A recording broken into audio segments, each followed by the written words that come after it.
What's up, guys? I'm Laura from Reading in Bed, and I'm going to do the answers to my Q&A video that I put out earlier this week.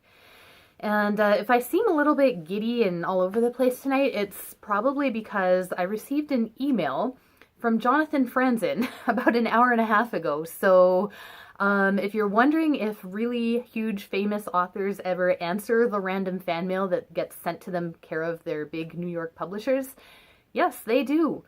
If you have questions about that, perhaps you can put them down in the comments below, because I'm just going to get right into the questions. So the first one, and by the way, thank you. The questions were really great. I have a very low subscriber count, so I didn't know what to expect, but you guys came through big time. The first question is from Sylvia K, and she asks, how do you find the time for reading? She knows several women who have kids and say it's impossible for them to find time for reading. But some people like me manage, and do I have any tips and tricks for future her? So I wrote a blog post a while back, I think it was called 7 Tips for Reading More, and it was kind of satirical because a lot of those articles are very basic and repetitive. So I tried to find like more creative ways to fit more reading in, and I think the first tip I put was to ignore your children. So I mean, that helps. But realistically, like, there's many reasons that people are busy. Motherhood is one, but there's so many others. Some people have very challenging jobs and work like 60, 70, 80 hours a week. Some people have to travel for work. Some people have other caregiving roles, like for parents or siblings. And some people have their own health issues that take up a lot of time and energy. So, I mean, I do work full time and I do have 2 kids, but I don't find it that difficult to fit reading into my day. So you can check out my tips, which, like, they're half satirical but half real. Or I can just tell you the short answer, which is I stopped watching TV. In 2013, I did, like, you know, meaningfully stop watching TV. I watch Stranger Things, okay? Like, I do watch stuff here and there, but I went from someone who always had multiple shows going to like someone who really doesn't watch and keep up with anything at all. And magically, you just have more time. So, I mean, maybe it's not TV for you, maybe it's something else, but, you know, only you can know the answer to that, what's going to give and what's going to be your priorities. But yeah, so you can check out my tips in my blog post, and don't be too scared. It'll take a hit when your kids are young, okay? When I was taking care of a newborn and a toddler, I remember I actually went back in my blog and looked, and I had a goal of reading 10 pages a day. And actually there was a short period of time where I changed my goal to reading anything in a day. And sometimes that happened and sometimes it didn't. But like, those years end. Eventually your kids will not need you to be looking at them 100% of the time, and it's fine. So the next question was from Book Reviews from Peg, and she just wanted to know my reaction to the Giller Prize, which is the big literary prize we have here in Canada. It was awarded on Monday. I did a whole bunch of live tweeting, and, well, I'm disappointed because I really wanted Son of a Trickster by Eden Robinson to win. So it's not really YA, but if you take the technical definition of YA as being any book that's just told from like a first person, present tense perspective of a teenager, then it's YA. I'm currently reading the new John Green, and like, just the gulf between what Eden Robinson is able to do to portray a teen who's going through a lot of shit and has like substance abuse and mental health issues, and what John Green can do, which he is also portraying mental health and other challenges. It's just, I mean, it's night and day, okay? Like, Eden Robinson is yeah, I don't even know. She's magic. She deserved the award. This is her second shortlisting, I believe, and, well, it is going to be a trilogy, so I'll look forward to the next books in it, I guess. I was also kind of rooting for I Am a Truck by Michelle Winters, because Michelle Winters is a 45-year-old debut novelist with a boring job. She sits in a cubicle. I think she, like, translates technical documents or something. She wrote this over 10 years in her, free time, and got shortlisted for a Giller Award. I mean, that's just so amazing. And she was wearing an amazing, like, blue velvet jumpsuit, which was really cool. And Eden Robinson had a great outfit, too. See if I can maybe link to some pictures. So the book that won was Bellevue Square by Michael Redhill, and it's just one of those books that, like, for whatever reason, I'm just so not interested in.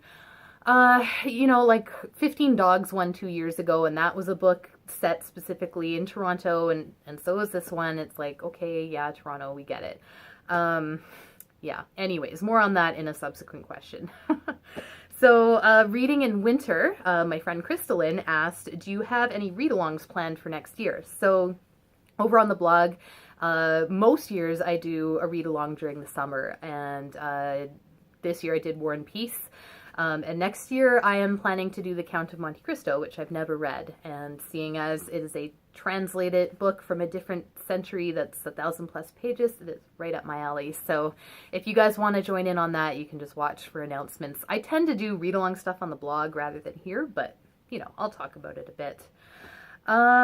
Curtis Books and Films wanted me to talk a bit more about short stories and talk about my favorite short story of all time. I mean, there's no way he can know this, but this is like extremely traumatic. So the story I'm going to talk about is Incarnations of Burned Children by David Foster Wallace. And it is, I mean, you could even classify it as flash fiction because I believe it's about 9 sentences long, maybe 100, 150 words.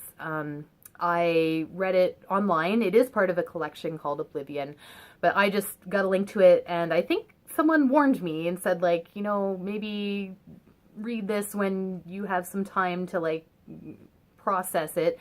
I was like, whatever, you know, I was at work, I'm like, I'll just take a break and read this thing. Yeah, okay, so I ended up going home early and picking up my kids at daycare and just, like, hugging them. So, I mean, without trying to, like, summarize the plot of a 9-sentence story, it is about a child, it's about a young child, and something horrible happens to the child, and you know, like any David Foster Wallace story, it's about more than just the actual stuff that happens, which is terrible enough. It then gets you thinking about, you know, like, is it possible to truly know another person, even your own child? Is it possible to empathize with other people? Are we all just locked into ourselves and alone forever in pain and not able to communicate that to the world? I'm not kidding. I had like flashbacks to that story for months. I'd just be like, you know, living my life, and then I would remember and be like, oh my God. So I'll link to the story, but you won't listen because I didn't listen. But seriously, especially if you have young kids, don't read it at work. Don't read it when you need to be a functional human being for any, you know, amount of time afterwards. And it may seem like a weird favorite, like I'm sort of sorry that I read it, but it's certainly the most powerful short story I've ever read in my life. So thanks, Curtis, for making me relive that. Next, Jason Purcell asked, what does it mean to be a book blogger or vlogger that is based in a city that is not a literary center? And does blogging have potential to decenter the culture of book reviewing? And I replied to Jason, said, geez, couldn't you just ask me who my literary crush is or something? This is hard. So it's two parts. So I live in Edmonton, which is a major city by Canadian standards. But the literary center in Canada is Toronto, and I think if there's like a runner-up, it would be Vancouver. So Edmonton is between those two, and, you know, we're just like, yeah, I mean, we're not exactly a literary powerhouse, although there is literary culture here for sure. There are lots of authors and there are publishers and we have festivals, but yeah, I mean, it's not like Toronto and Vancouver. For one thing, we don't actually have a fiction festival. We have a good non-fiction kind of literary festival, but we do not have a major fiction festival in Edmonton, which is weird. The other thing that you don't see here, that you see in those other two cities from time to time, are bloggers being invited to, you know, like special events with publishers and, you know, like corporate sponsored kind of stuff, which isn't necessarily a bad thing, because like sometimes I see Toronto bloggers posting this stuff like, oh, we're, you know, going to Penguin Random House and meeting authors and getting grab bags full of books and stuff, and it's like, why don't we have that? And in Edmonton, we actually have a really thriving blogging scene for food and for theater. So even those types of bloggers and fashion, I mean, like anywhere else. So I see those, like my blogging contemporaries in Edmonton from those kind of blogging sectors also get, invited to like restaurant openings and events where you're like supposed to be meeting people and, having small talk, which like, yeah, I mean, that's not even my scene, like at all. So you miss out, I guess, on some of those opportunities. But it's not necessarily a huge deal. So like to the second part of Jason's question, does blogging and vlogging have the potential to, I think, like make that matter less or to like impact the sort of, the structure of like literary culture and review culture? I think if it was going to, it would have already. At least with book blogging, I think book blogging has peaked. Okay, like I started my blog in 2011, and I think that was peak book blogging, where like major publishers cared about book bloggers and would reach out to you. Like I used to get books sent to me unsolicited from Penguin Random House and well, they were probably just Penguin then, but whatever. And Simon and Schuster and others. And like now I do not. Do I care? Not really, because I have relationships with local publishers like New West and Freehand, where they actually put books in my hand that I care about, instead of just like getting random stuff in the mail. But do I think blogging has the potential to impact it and change the culture? I really don't. I think that day is past. Booktube might be another story. I think Booktube is still kind of rising. I don't know where that peak is. And I think it'll be far above what book blogging ever achieved. And this is something I often talk about with like legit reviewers. I mean, I have written some legit reviews, like published stuff that I got paid for or, should have been paid for, but haven't received a check yet. And, when I talk to other people who do that or like, actual authors, people making a living from writing, if they think that blogging can really make a difference, the response I usually get is like, oh yeah, blogs. Yeah, maybe, I guess. It's like, oh yeah, I forgot those existed. So yeah, I mean, I don't really think so, unfortunately. And as far as like the local scene, around like literary blogging and podcasts and blogs and stuff, like it's there, but it's not really growing, or maybe I just don't know about it. Because the people that I know, like I mentioned Crystalline from Reading in Winter, and Jason, he lives in Edmonton, podcasts like Right Reads and other bloggers who are out there, it's not like all the ones I know have been doing it just as long as I have, if not longer. Like, I don't know who the new players are, if there even are any, or are people just like writing reviews on Goodreads now? Yeah, so that's my sort of pessimistic answer to that question. Taylor asked, what books have changed your thinking in major ways? Oh good. Okay, I do have this book on hand. I thought I forgot to do that. So I am going to talk about The Beauty Myth by Naomi Wolf. So I actually just recommended this to a friend, actually to Crystalline, who asked a question earlier.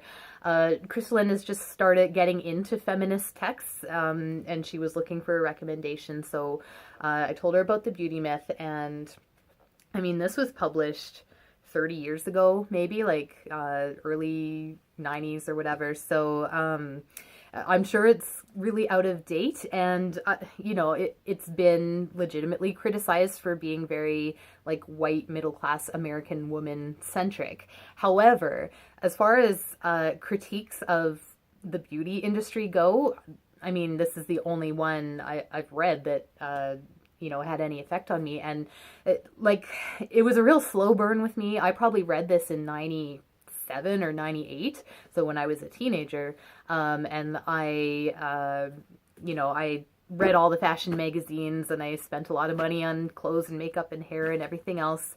I read The Beauty Myth, had my mind blown, was like, holy shit, like I'm being duped. I'm part of this machine. I'm part of this system, and it's awful. And then I just kept on buying fashion magazines and spending money on makeup and doing everything, the same as I always had for years. And I'm still not exactly free of that, although I did stop reading fashion and beauty mags eventually, but it took like 5 or 6 years. And realistically, you could just say I aged out of it because like makeup is not fun anymore at 37. It's just about like making it look like I haven't been sleep deprived for 8 years so that people don't ask me if I'm sick, rather than, you know, when you're 22 and just having fun playing around. It's not like that anymore. So yeah, I mean, I don't really spend a lot of leisure time like reading that kind of media. But I mean, despite all that, this still was mind-blowing. And yeah, I was pretty young when I read it. I have reread it a few times since then. And I don't know, like if you guys know of another sort of critique of like the fashion and beauty industry that I should be reading that like, you know, maybe has something to say about the internet. Having been written in 1990, it really didn't. It's all like magazines and stuff. Let me know. But that was a book that changed my thinking, and I still recommend to people today. Now lastly, insert literary pun here. Asked me 4 questions. She said I could answer all or none. Obviously, I'm going to answer all of them.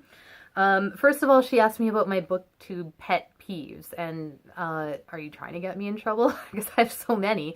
I've already talked about uptalk and vocal fry, so I won't dwell on those, but I just cannot. What else? I think when this all applies to blogs too, when bloggers or booktubers have sort of this like inflated sense of self-worth and influence and entitlement almost, and by that I mean like, you know, when you open a post or you watch a video, it's like, oh guys, I'm so sorry that I didn't post a video on Wednesday like I promised you, you know, life happens, you know, and it's like Friday, it's like 2 days later or something, and I'm just like, yeah, my life went on. Like, I'm okay. It would be very rare for me to notice that. There are particular booktubers and bloggers that I do notice when they go on hiatus, like maybe for a month or something. But I mean, like a couple of days. Sorry, honey. Even people I like, it's just not, like, it's not that important. And, you know, on a similar level, it's like, oh, wow, you know, I only read 7 books this month and I feel like such a loser. Like, really? Come on. Anything that I feel is a humble brag or, you know, anything like that is a big pet peeve. Rambling before getting to the point of videos drives me nuts. Adam from Memento Mori did a spot-on satire of that when he did like this vlogging satire, and it, like everything in it were all my pet peeves. I should really just link to that.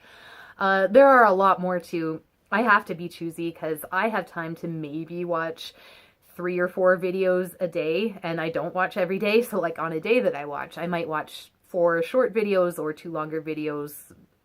Like that's it. I can fit reading into my day, but it is hard to fit watching videos into my day. It's just a different kind of focus and attention that you need, and yeah. So yeah, I am choosy. So the next one was, do I have any specific books that I want to read before I die? Yeah. I've read 135 of the 1,000 books you must read before you die. And when I started my blog back in 2011, that was the whole basis of it. It was just going to be about me getting through that list. I think I started at around 85, maybe 87. And I kept on that train until I reached 100. And then I just sort of, like, I've really kind of lost that focus.